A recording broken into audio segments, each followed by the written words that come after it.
Hi, it's Rod with Greenstone, and today I'm standing in the framing station at our factory in Brandon, Manitoba.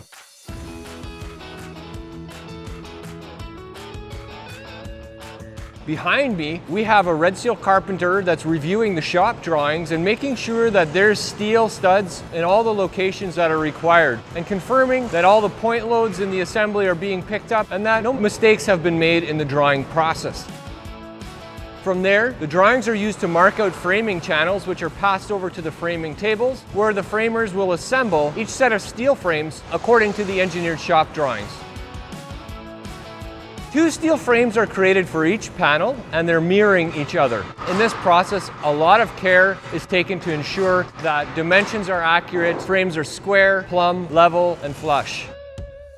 Once the frames are assembled and checked for accuracy, they're loaded onto the pressing rack so they can carry on to the next station.